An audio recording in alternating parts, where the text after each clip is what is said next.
Nigeria is no doubt a land blessed with natural resources, although it's faced with a lot of challenges.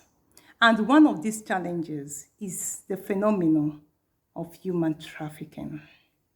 That in recent years, we have seen many of our young women and girls being deceived, taken away from their comfort zone to other countries to be exploited, especially in Europe and in the Middle East.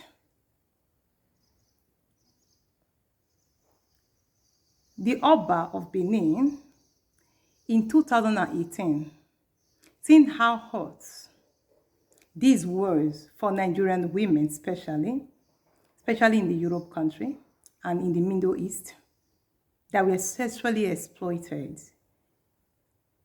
in the streets of Europe and also in most houses in the Middle East as domestic services, and were often sexually abused. He used his maximum traditional power to put an end to this phenomenon. That is expressing, using our traditional way to provide solution to our African problem. Because one of the major things that actually were actually holding most of these victims down in the hands, in the tents, in the dens of their trafficker was this kind of oath, this kind of agreement that they were first made, convinced to undergo before their departure from their country, that is from Nigeria. What this oath consists of many things, many rituals, that we as Nigerians, we all know what it's all about, this oath. And we as Nigerians, we all know what is about this, our traditional practices. That is one of the things that we often practice, is one of our traditional religion. And before it was introduced into the phenomenon of human trafficking, we know that it was a way for two parties to make an agreement, to seal an agreement, meaning the two parties have to obey the terms and conditions of that agreement after taking that oath. But in the case of the phenomenon of human trafficking, especially for sexual exploitation, it ends up to be another thing. It was not only that traditional practice anymore, because it was made to be complicated, to be very ferocious and dreadful. It made these people, these girls, they carry it out in a way to scare these girls, in a way to psychologically manipulate these girls. They made it as a mechanism to hold these girls in a perpetual slavery. It consists of many rituals, like taking the girls' menstrual parts, taking of their armpit hair, taking of their hair from the hair and their public hair. And some of these girls were made to swallow head of fowl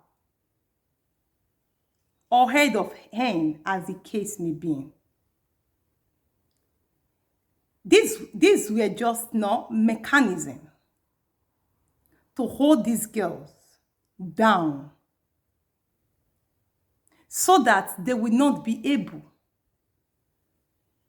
to move, to free themselves again, so that they will not even be able to talk about freedom.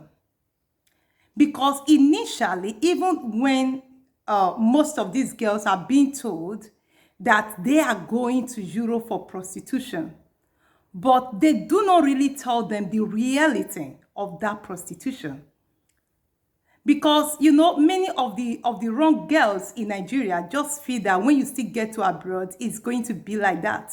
Or many of the girls that have already started sleeping outside their father's house still think that when you get to abroad, maybe just like that, maybe the prostitution is still like that.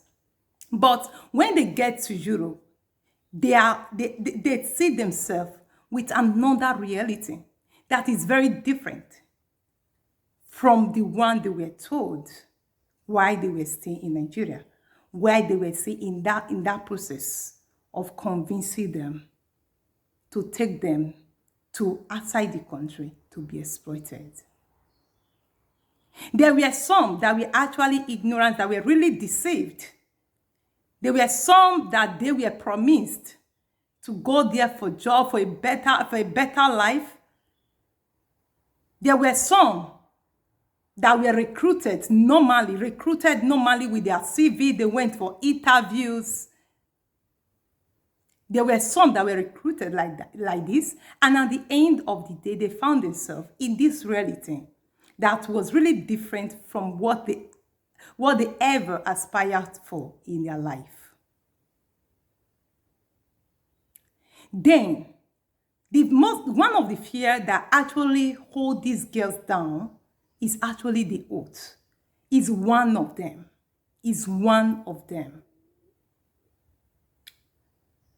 Because the traffickers does not only operate with the oath. The trafficker also operates using cultist group to threaten both the girls in their destination country and also to threaten, to bully, to kill the family of these girls, because majority of these girls are really from poor families. Because at a time now, it becomes normal, like as a way of survival for many poor families in Nigeria, especially in Edo State, although it has extended from Edo State to other parts of Nigeria. Because it has its origin in Edo State, that is why many of us still put our focus to today that is Edo women that are on the street. And that was even the reason that made the Oba to use his maximum traditional power to set these women free. But the question now is, why are these women still on the streets? There are so many factors that contribute to the reason why many of these women are still on the streets. Because after the Oba of Benin decide to annul, decide to neutralize, decide to cancel all the oaths with his traditional power, which is the highest in Edo State. But the question is, why are all these girls still on the streets? The question is, why are Nigerian girls still being trafficked every day outside the country? Why are they still being trafficked every day to be exploited in other countries?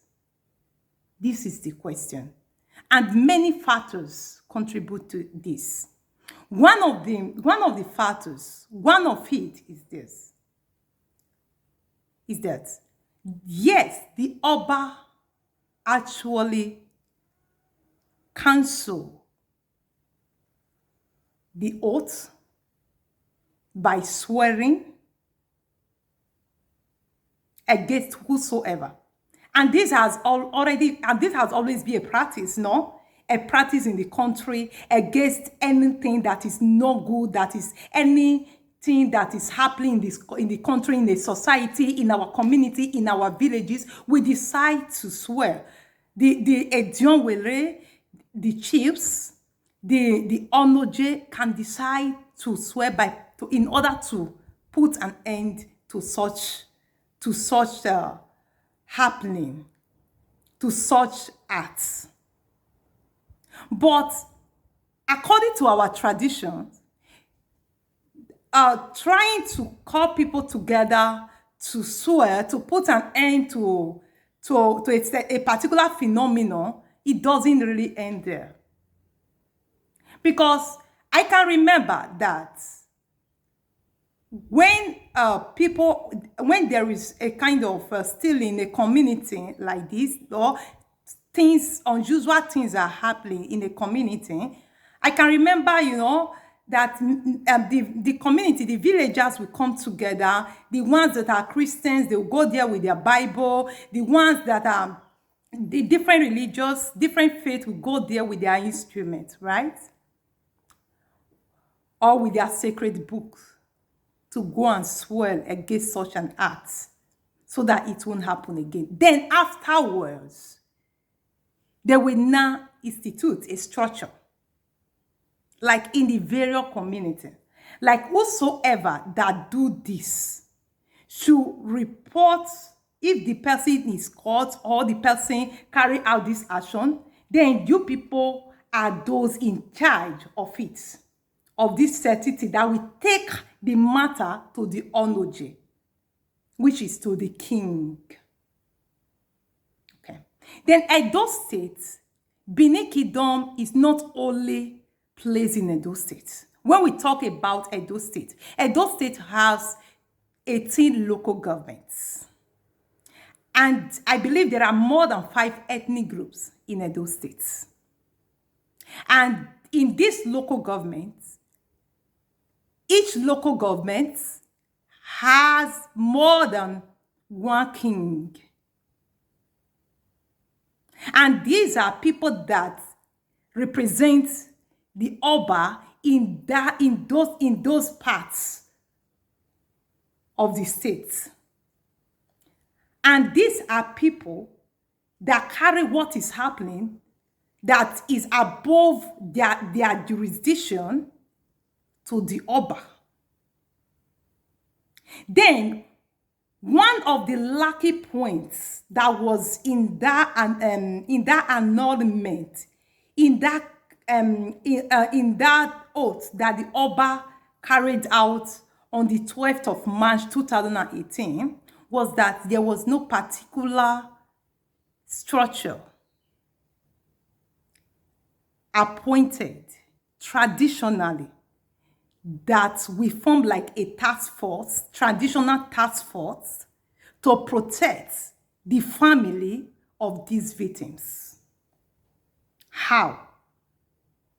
A particular task force in a community or in various villages where this family can go to in case of any eventual threats or in case of any move to assassinate or any suspicion to assassinate any member of this family because of their daughter who was trafficked to other countries to be exploited in the sex industry, that decide to say, now, Oba has set me free, I have to be free and I have to go away. Then this was not put in place. And we can see that in 2008, because I work in Italy as a cultural mediator, and we can see that many of these girls, they come to us, they share their story to us, how their brothers were killed, how their mothers were abused, beaten in all these villages. Then many of them come to us to tell us, look at, Even our mothers have decided to go to the Oba Palace. Like there was a case in, I believe it's in Igweben, I think so, that even the girl said, but I don't really know how true it is. The girl said, even the mother went to the Edionwere. The Edionwere said that the Oba of Benin did not invite them and never informed them of such such annulment that he did, and they are not aware of it. But for me, I feel that Edionwere should be ashamed of himself if this is really true. Sorry, I'm a very humble citizen, indigene that respects the elders. But I believe that at a point when you know that people's dignity are being undermined and nullified, you should be able to stand to protect the rights of these citizens, of this indigene. Because without the indigene, you are not a Dionwere. Without the indigene, you are not a chief. And you don't supposed to wait for the Oba to convocate you first before you can do the right thing.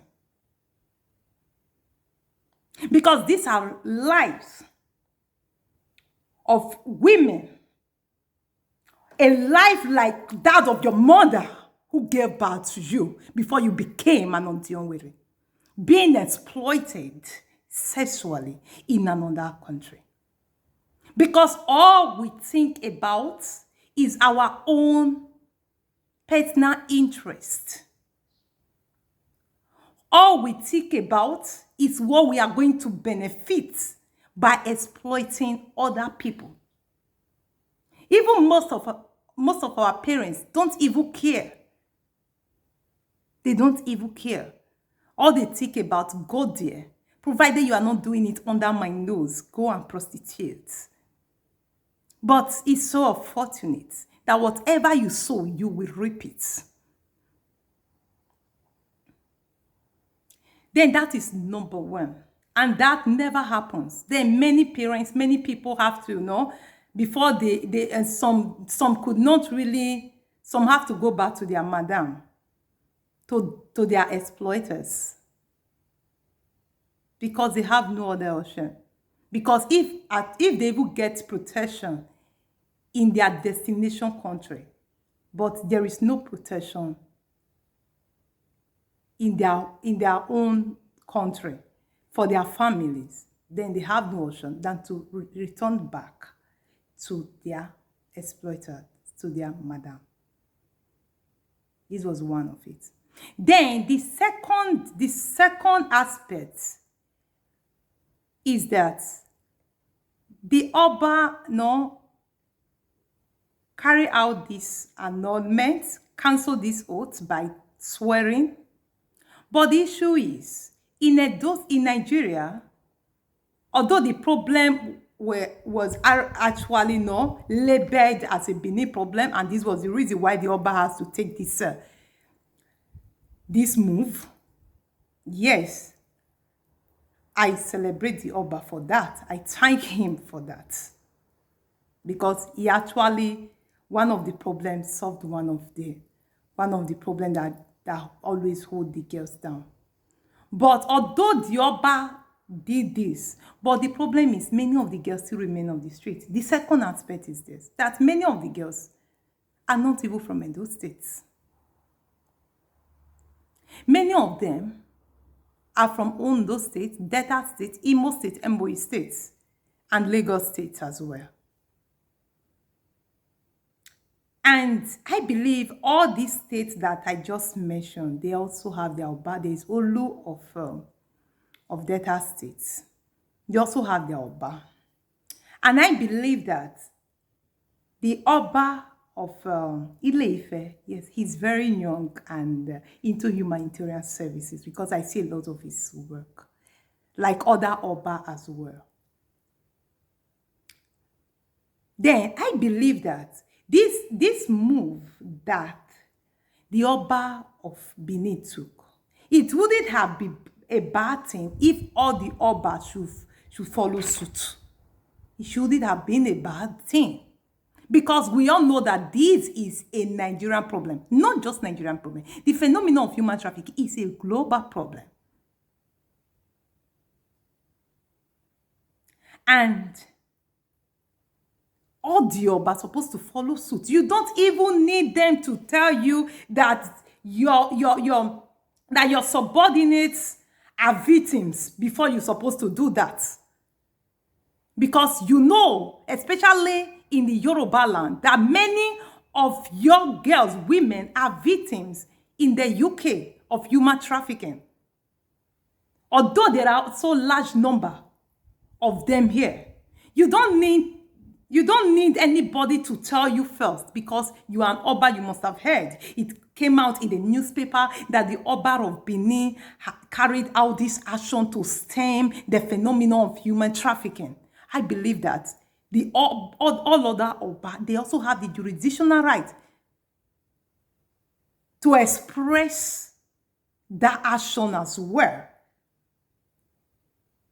Because they are the ones that have the highest traditional power to still carry, to liberate and give freedom to some of their women, to their subordinates. And I'm using this video also to call on all other Oba that have not done that they should do it. Because before you became an Oba, is a woman that gave birth to you. And every woman, dignity has to be respected and fight for. Then, another thing is this, that many of them that are from these other regions, other states, their traffickers didn't free them. And that is why you still see them on the street today. That is for that. Then, the other thing that made them to still be on the street today is a factor, let's just clear it, of courtesan. Because many of them that are really from the Benin Kingdom, what they do, they will tell you, I'm no longer after you because of the oath, but I need my money. What is binding two of us is no longer the oath. Now, what did they use? They have to apply other strategies, other instruments, especially the boys that belongs to different courts. Because if you people watch very well, in 2018, 2019, 2020, people can see the rate at which court is killing, the rate at which it increased in Edo State. And nobody tried to do research to know the cause. But we that are here, we understood what was happening. Thank God for the security that we are enjoying here. Then, this is one of the aspects, one of the factors that still held the girls down on the streets. The girls are no longer, some of them are no longer afraid of the oath, but some of them are now afraid of this killing, of being killed. It's no longer the oath that will kill them. Then the other factor that still holds the girls back on the street is the fear of the unknown. What is this fear of the unknown? It was everybody were really jubilated that the Oba of Benin have set people free. The YouTuber bloggers were talking about it. But the issue now was, what was the structures placed on ground to reintegrate these girls into the society? in their destination country, in the country where they were exploited. Because most of these structures were placed on ground in Nigeria, because many of these girls that are victims, they are afraid to go home, because you can take them home to all these NGOs sponsored by the European Union. They can stay there for 6 months, but their security is not guaranteed. Then many of them were afraid. But what was the structures, no? That, other governments, other European government, what did they really put on ground for these girls that were really exploited in their own country?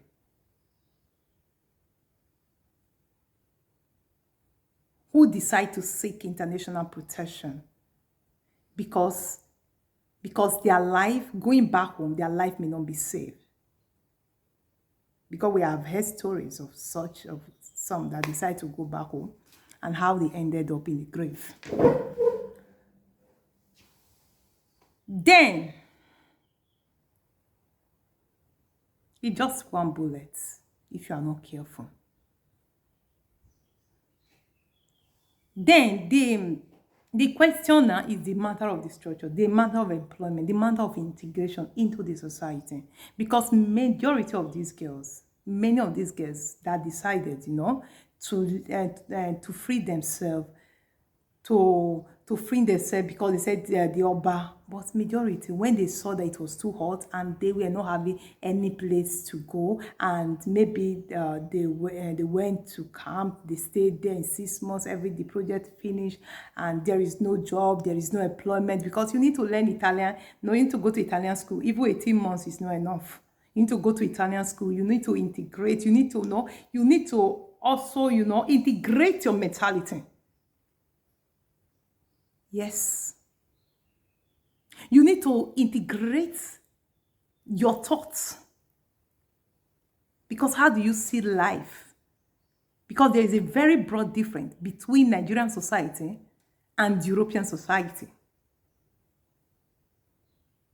Then, when they saw that there was no job, nothing, then why should they decide to go away and face unemployment, no job, and they do not really know how to go about it? Then some of them decide to return back, while some decide to remain on the streets themselves, but not paying anybody. Then the issue is this: who are we? Why am I here talking about this? This is human trafficking is a global problem. It affects. There is no country that is free of it. See, there may be a country where the rate is high. There may be a country where the rate is low. Then, we are talking about now the question of sex trafficking and domestic servitude, where many women are denied of their rights, fundamental human rights, where many women are deprived of their dignity. And this is something that we have to fight together in your own little way.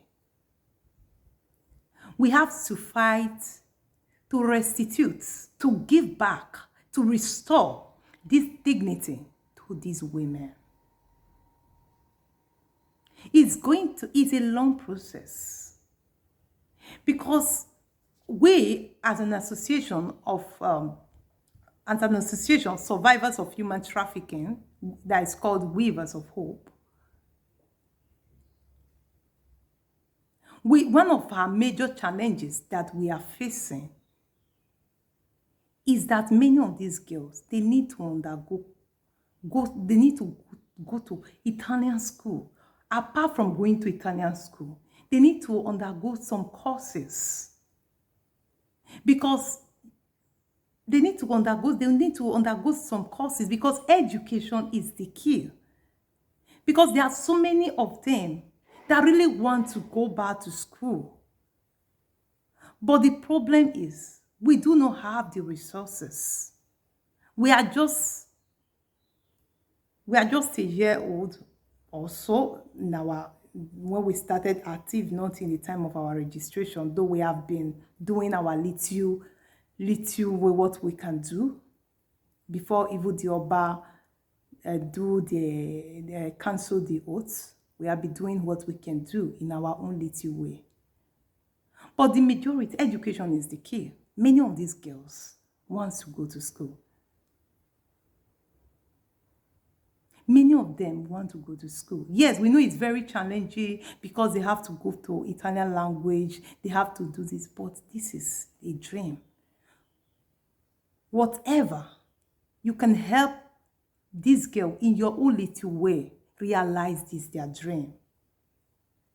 You can help them to realize this dream. Because, yes, it's good. Some of them want to go to Italian school, but who will sustain them in this process of going to Italian school? They need to be sustained. They need to be sustained. And we have to get ourselves involved because this is the essence of life. Essence of life is not all about accumulating wealth for yourself, but all about making the society, the community, a better place, making the next person a better person, in your own little way, contributing in your own little way, not only in money, but your time, your energy, in whatever you feel that can make that person to be a better person. Thank you so much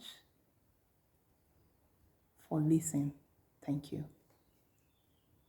And let us fight together to put a stop to human trafficking. Thank you.